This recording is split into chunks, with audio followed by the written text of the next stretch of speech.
Antes da gente cair de papo nesse cabeça, você me falou que tinha uma profissão antes, assim, né?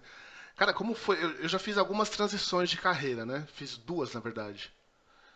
E como foi fazer essa transição? Qual a sua profissão antes, se você quiser falar, né? E tudo mais? Então, na verdade, eu sempre fui radialista, né? Pode crer. Eu sempre fui radialista, até então eu estava exercendo a minha função, né, a minha Uhum. profissão na rádio, mas eu estava me especializando em repórter esportiva. Puta, que massa, cara. É.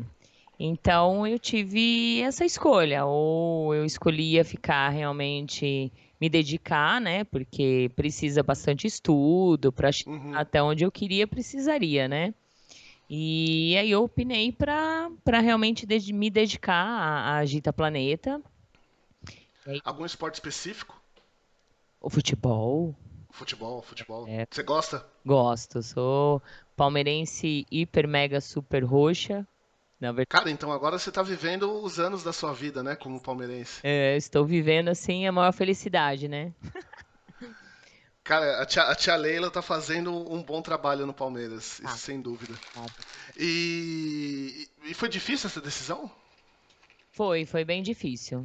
Foi muito difícil porque realmente é um caminho que realmente eu queria seguir, né? Uhum. Era um sonho assim total.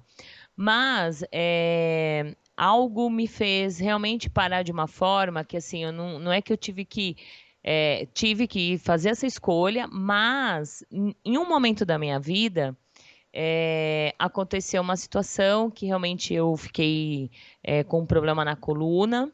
Então eu Uhum. fiquei quase um mês e meio, quase 2 meses, assim, travada na cama, sem poder me mexer Caceta, mesmo. mano. E foi aí que realmente nasceu a Agita Planeta. Eu falei, então, já que eu realmente escolhi, né? Então vamos fazer a Agita Planeta crescer. Então ela cresceu comigo numa cama, e aí eu fui estudando como faz uma rádio web. Aí fui atrás, e aí estou aqui há 6 anos. E aí realmente eu parei. Tive a oportunidade, né, de, claro, de voltar, mas eu falei, ou uma coisa ou outra. É, você, pelo pouco que a gente conversou, você me parece ser o tipo de pessoa que só consegue fazer as coisas com paixão, né? Tem que ser assim. Senão não vai, né? Senão a gente não consegue. Às vezes eu tenho a impressão que tem algumas pessoas que conseguem viver uma vida sem paixão, assim. Elas, tipo, elas passam pela vida numa boa e tal, não sei o quê. Mas elas não são os tipos de pessoas pelas quais eu me atraio. E quando eu falo atração, não é só atração romântica, Isso. sexual, né? Digo de amizade também, de você querer estar perto, né? Porque eu acho muito legal quando tem alguém que é apaixonado, seja pelo que for, assim, né? Tipo, ontem eu conversei com um cara sobre basquete, o cara apaixonadaço por basquete. É, a pessoa sempre tem alguma coisa pra trazer pra gente, né? Tem. Isso é muito massa. Tem porque aí mostra o amor por tudo, né? Aquele amor, aquela dedicação, o jeito de você guerrear contra tudo e contra todos, né? A intensidade, né, que você Isso, coloca nas coisas. tudo também, é exato. Pô, estava me falando que você passou boa parte da sua vida no interior de São Paulo, né? Eu nasci, né? Fui criada aqui até os 19, 20 anos, quase 20 anos. E aí fui parar numa cidade vizinha de Sorocaba, chamada Salto de Pirapora, com 45 mil habitantes.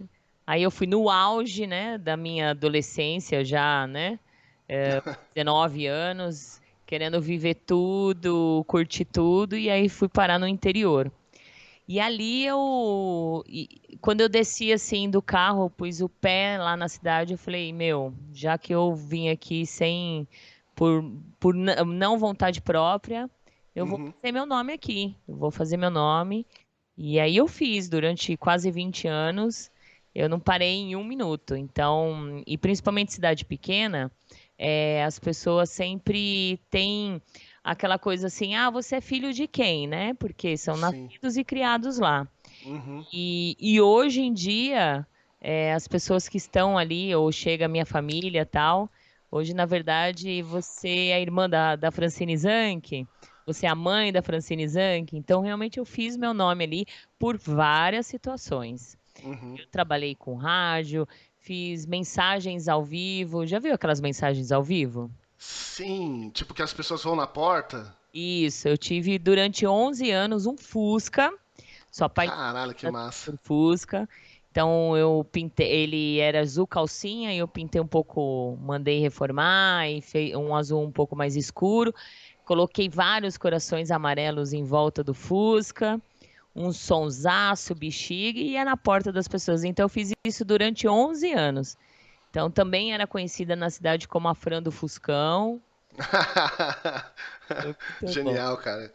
Eu É, rádio, eu entrei na rádio e descobri a paixão pela rádio, apesar de sempre ouvir rádio, foi porque fazia um ano mais ou menos que eu estava com o Fusca e eu precisava divulgar o Fusca de alguma forma. E eu não tinha dinheiro para divulgar na rádio lá da cidade, né? uhum.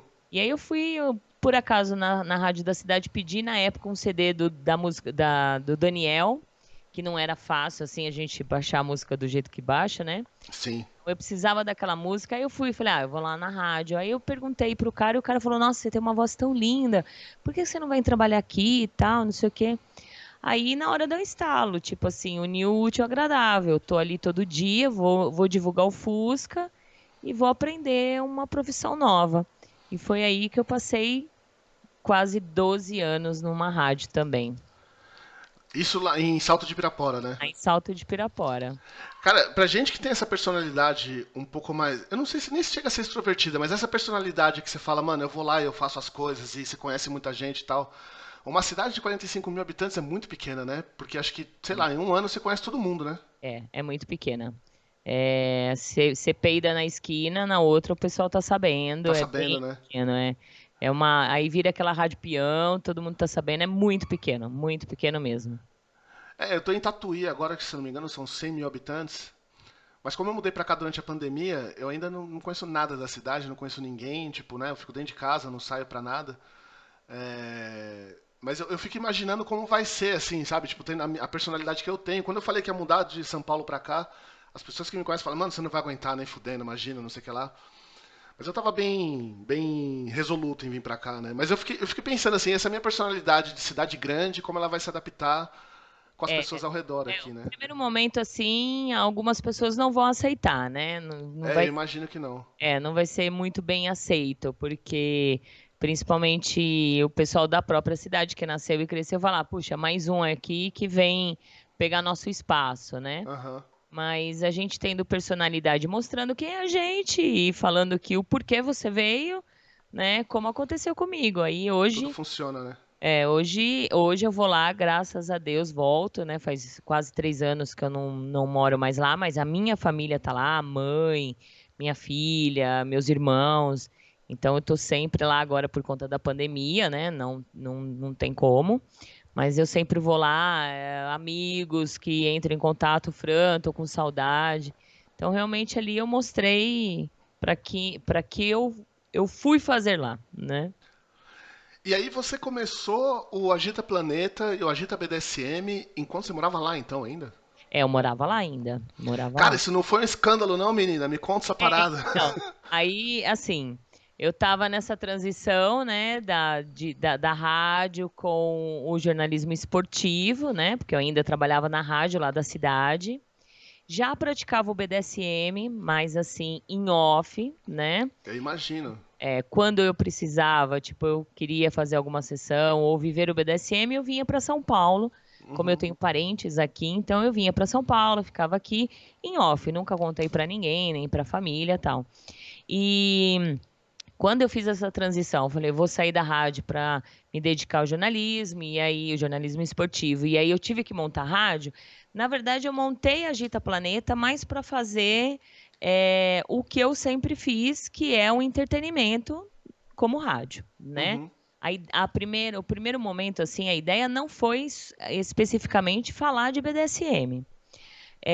4, 5 meses após a iniciação da Agita Planeta, que eu decidi. Falei, olha, aí eu já estava um pouco mais assim aberta às redes sociais, né, dentro do BDSM. Já tinha criado um fake, que isso todo mundo faz, né? Uhum. Tinha criado um fake e tal.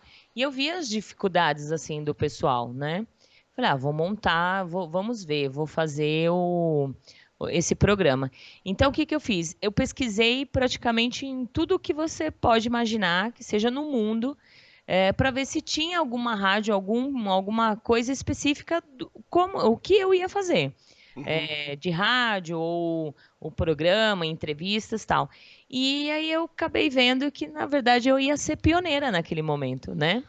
Puta, com certeza, né? Porque acho que até hoje no Brasil não tem nada Não, e nem no que. mundo, né? No mundo também não? Mundo também não. Graças a Deus, Caceta, cara. hoje ainda sou pioneira.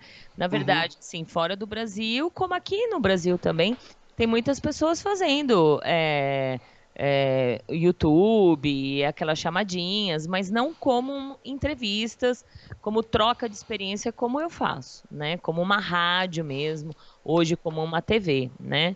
Alguns canais de YouTube em alguns lugares do mundo, como aqui no Brasil. E aí eu falei, eu vou fazer. Então eu perguntei para algumas pessoas que eu já tinha contato no BDSM, me deram uma força. Uhum. Eu já tinha de uma audiência com a Gente Planeta, né? Que eram os meus ouvintes que já me escutavam na rádio onde eu trabalhava, né? E eu tive um quadro no Band Coruja. Pode crer, pode Isso. crer. Eu contava histórias de motel. Então eu fiquei quase 9 meses no ar com eles, né? Então eu fiz muitos amigos e muitas pessoas começaram a migrar do Band Coruja para ouvir os meus programas, né? Uhum. Então, digamos assim, digamos não, no dia 4 de abril de 2000 e pouco, que eu não sou boa de datas, eu ia ter um programa agitando o BDSM. Só que eu não falei para ninguém dos meus ouvintes. Eu não anunciei no programa anterior, ou na Uhum. agenda, nada. Falei, eu vou começar o programa e, se caso, em horários diferentes, se caso alguém ouvir, né? Cara, E eu faço bastante isso no meu canal, assim, de ter uma ideia e falar, cara, eu não vou falar o que eu vou fazer e se se pegar, alguém pegou. curtir, se pegar, pegou, se não pegar, vai ser no horário diferente, talvez ninguém veja, né? Isso. E aí, no final das contas, eu falei, não, não vou fazer isso com os meus ouvintes. Então, um dia antes eu contei, dia 3 de abril, eu contei para eles, olha, gente, amanhã vai estrear um programa, assim, assim, assado. Eu sou uma pessoa que vive o BDSM, estou abrindo aqui para vocês. E aí, no final das contas, virou até um bordão da Valentina, ou da Francine, chicotada da Valentina, chicotada da Fran, né? Que aí o pessoal, agora vai dar chicotada em todo mundo, tal.